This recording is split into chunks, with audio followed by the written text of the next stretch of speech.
Indira Gandhi National Open University, accredited with A++ grade by NAC, provides you a quality education in open and distance learning. School of Performing and Visual Art is offering a wide range of programs in performing and visual art. Certificate program in painting, certificate program in applied art, certificate program in Bharatanatyam dance, certificate program in Hindustani music, Carnatic music and theatre arts. बहुत यत्न करने के बाद भी नहीं पा सका, संजोग से मैं इस बार लेके आया हूँ. All the certificate programs are of 6 months duration with 16 credits. We offer 1-year diploma in theatre arts with 10+2 eligibility criteria of 32 credits. The learners are exposed to various aspects of elements of drama, theatre games, acting techniques, scene work procedures, and they will also have the opportunity to take part in a classroom play production. We also offer bachelor's degree in Hindustani music. This program is duration of 3 years and learners are having the flexibility to complete this program over a period of 6 years. Apart from bachelor's, we also offer masters in drawing and painting with a duration of 2 years. Apart from certificate programs, degree, masters, we also offer PhD programs in performing and visual art with a specialization of visual arts, music, dance and theatre. Art is the perfect manifestation of every human being. So what you are waiting for? For online admissions, please visit our website www.ignou.ac.in. For more details, you can also contact Director, School of Performing and Visual Art, Block number 15G, IGNOU, Maidan Gadi, New Delhi. You can also reach us at sopva@ignou.ac.in. Happy learning!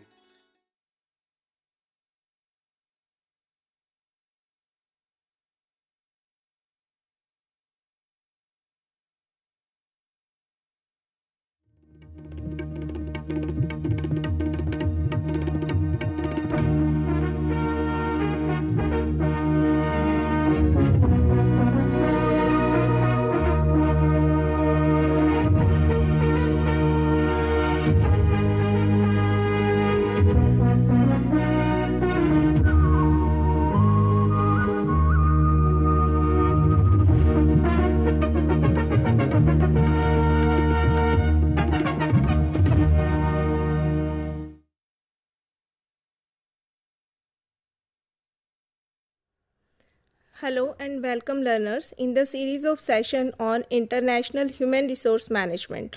Today we are going to discuss about the strategic human resource management in international contexts.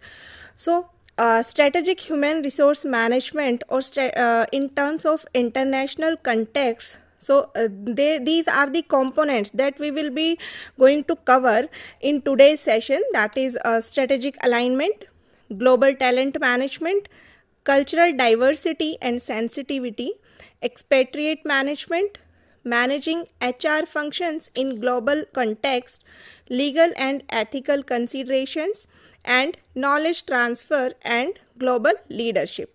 So these are the components of strategic international human resource management. So let us discuss the first component, that is strategic alignment. Strategic alignment refers to the extent to which HR strategies and operations and HR functions are coordinated with international business strategy of the organization. It ensures that human capital contributes directly to achieving long-term business objectives at the global level. So there are two types or two levels of strategic alignment. These are horizontal alignment and vertical alignment. Vertical alignment means aligning HR strategies and strategies with corporate and business strategies. For example, if a firm follows a global integration strategy, then HRM may emphasize standardization of practices across the subsidiaries of the parent company.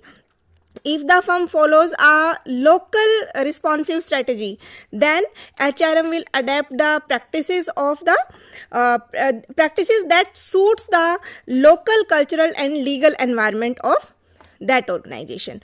So this is about the vertical alignment. Now, what is horizontal alignment? Horizontal alignment ensures the consistency among various HR functions within the organization or within the HR functions like recruitment, training, compensation, performance management, etc. For example, if a company emphasizes on innovation, recruitment, if company emphasizes on innovation, then its recruitment strategy should be like they should target the creative talent pools, creative talent minds, and they should focus on their training need and that foster the experimentation, and performance appraisal should reward the risk taking, how an employee can take the risk. So if any employee, if we are looking for an innovative employee or innovative mind, then he or she should be risk taking. So this is the horizontal alignment. Now there are certain components of international strategic human resource management like workforce planning, talent acquisition, training and development, performance management. So in workforce planning, HR must forecast the global talent needs, and in talent acquisition, while acquiring the talent, the strategy should be like according to the strategic goals and roles of the global, according to the global competencies that need to be aligned or achieving the organizational goals. The next component, if we are talking about the training and development, then it provides cross-cultural training, leadership and development training to the employees that align with the international competencies or international operations.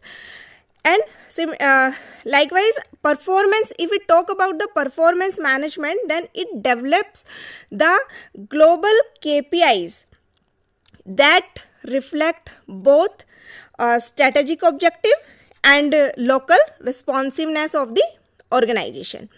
And compensation strategy of the organization should be like the designing the equitable pay structure for the employees that align with both company goals and the local expectation also, that should meet the local expectation as well as the corporate level expectation or company goals. If we take the example of IBM company, then IBM operates under a transnational strategy. Its HRM practices are aligned to encourage cross-border collaboration, and it maintains a core corporate cultural strategy globally, and it allows the local adaptation in HR policies like work-life balance norms in US versus in Japan, and IBM use global mobility programs as well. And so these are the components of international strategic human resource management. Then let us discuss about the approaches and strategic approaches and HRM alignment. There are certain international strategies and their HRM implication. Strategies like global strategy, multi-domestic strategy, transnational strategy, and international strategy. So, global strategy is a centralized strategy. It refers to company's strategic plan for competing and operating in international markets.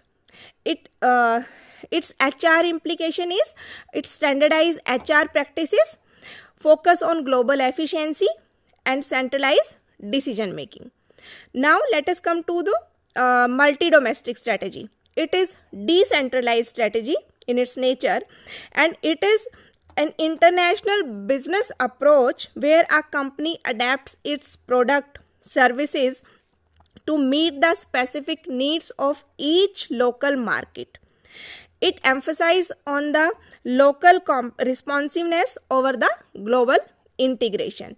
And its HR implication is to adapt the HR practices locally, and it is highly autonomy to subsidiaries, tailor recruitment according to the local responsiveness.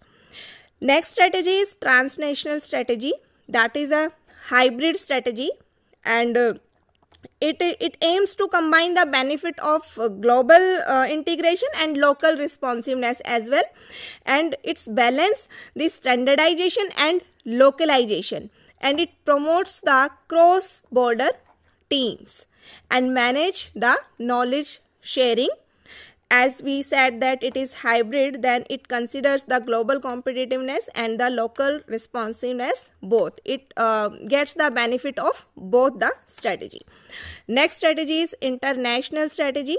It is mainly export oriented strategy, and it is used by companies that expand into foreign markets with minimal local adaptation, and the home country or headquarter remains the primary center of decision making and operations. Basically, they want to focus on the exports. It is export oriented, and its HR implication is it moderate the HR adaptation and expatriate reliance for control and knowledge transfer. So this is the international strategy and their HRM implementation. And the next component of SIHRM is global talent management. So what is global talent management? It involves planning and implementing HR policies and practices that enable organization to source, nurture, and utilize human capital across borders effectively, ensuring the right talent is in the right place at the right time. So it is a key component of strategic international human resource management. It refers to the strategic and systematic approach of attracting, developing, retaining, and deploying the best talent across the globe in the global context in alignment with the organization's international goals. So there are some challenges that organizations face in global managing the global talent.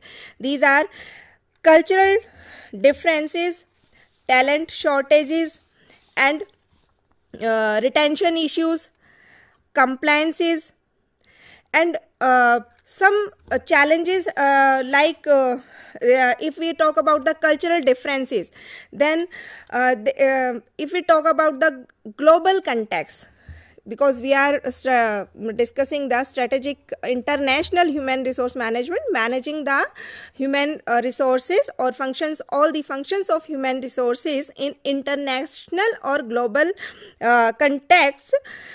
There are various culture involved in an organization. So employees or organization are struggling with managing the cultural difference. They managing the diversity of the culture as well. Sometimes it may be shortage of talents in the organization as per the organizational requirement. And sometimes there is a retention issues. Employees are not retaining for long time in the organization. They may face some challenges. They sometimes they are not coping with the cultural differences of the organization. There might be some personal issues. Sometimes their family may not be adjusting in some other countries or in other culture. So these are the challenges in global talent management. Now, why global talent management is required? It is required to build globally competent workforce and to develop a pipeline of future international business as well. And it is required to promote cross-border knowledge sharing.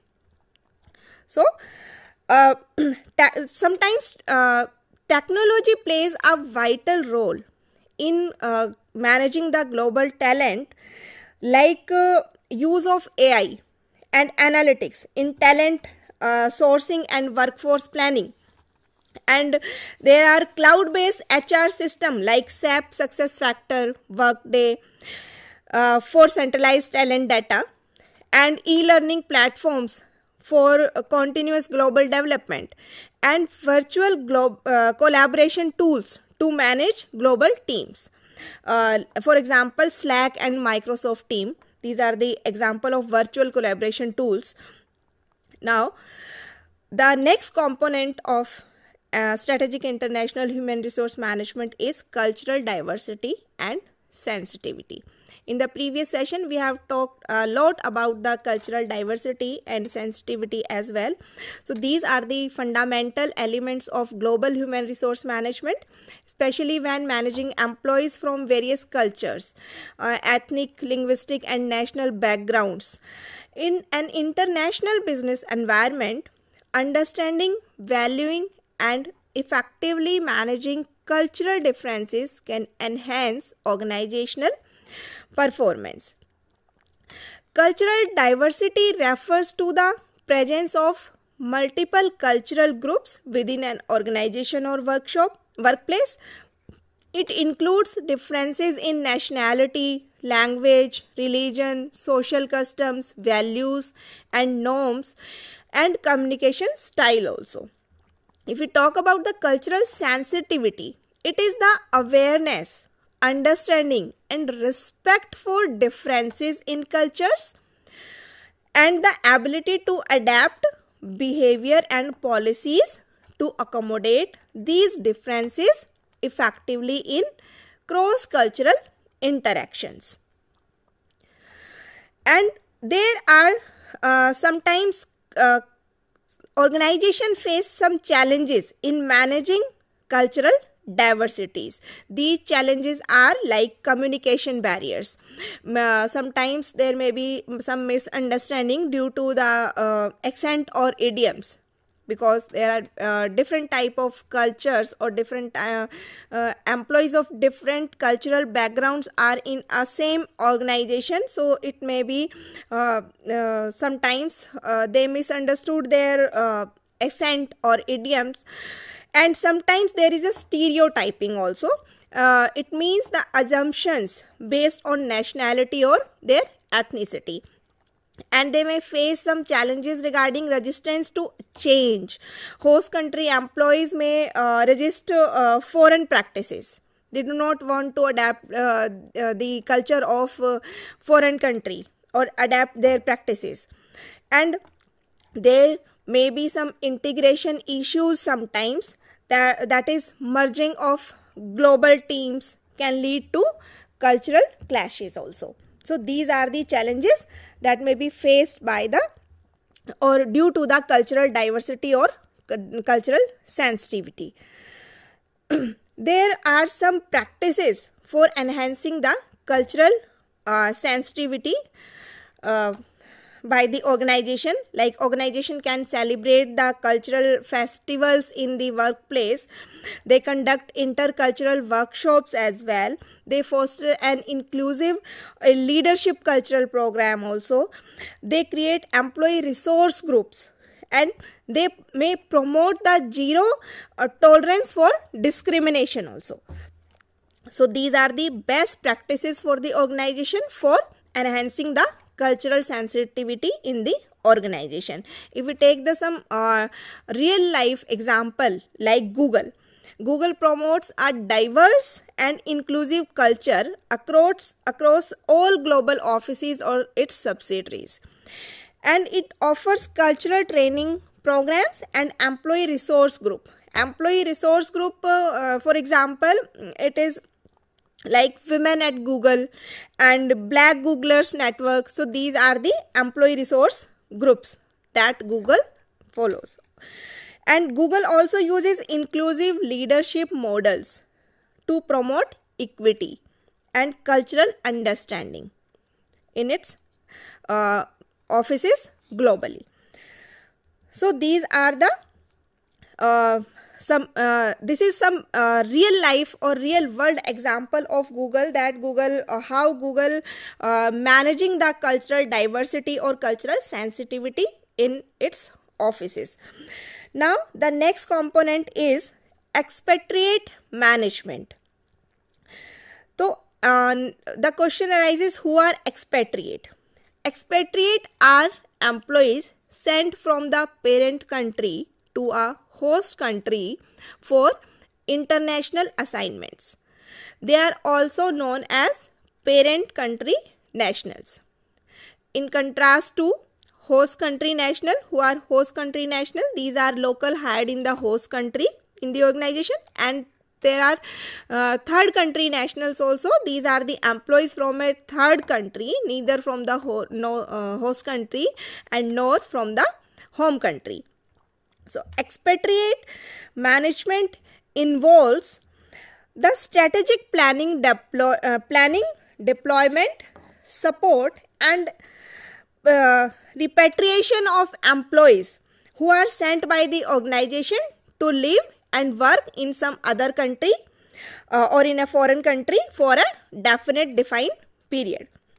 So these individuals are called expatriates, and they serve as crucial link between the headquarter and their international subsidiaries. They also help in transferring the knowledge between the organization and between the headquarter and their subsidiaries, and contribute to organizational integration also.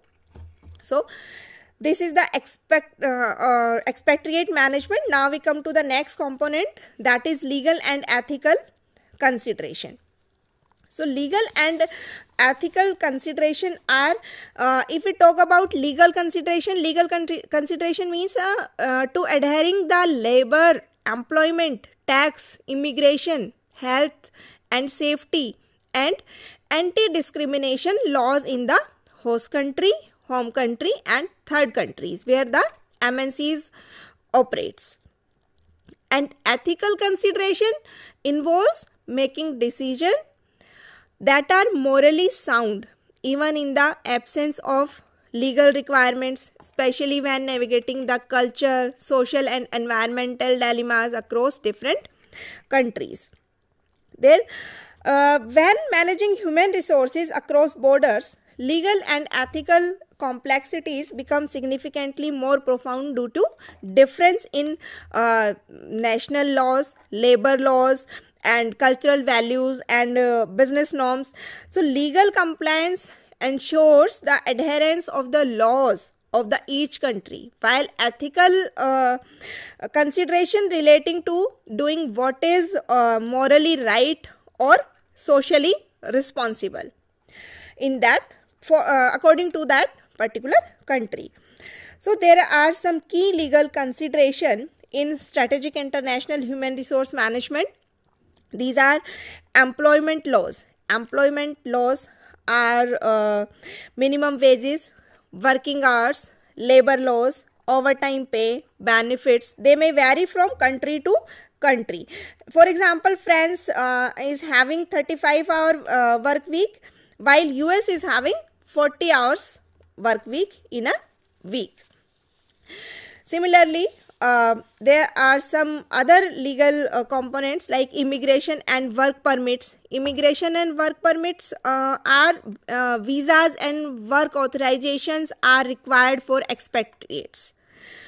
Non-compliance can lead to some legal issues. They may be paid some fine, and there may be some deportation and some ban also. Now, discrimination and equal opportunity. It must comply with local anti-discrimination laws like gender, racism, religion, etc. In some countries, laws protect the rights, and some countries they do not. If we talk about labor unions and collective bargaining, so organization must recognize and respect labor representation as per the local law of that country, and union influence is stronger in some countries like Germany and Sweden. In these countries, the union influence is very strong and very high. Next is data protection and privacy. HR must comply with regulation like GDPR in Europe, PDPA in Singapore, and employee data collection, storage and processing must be secure and lawful according to the country.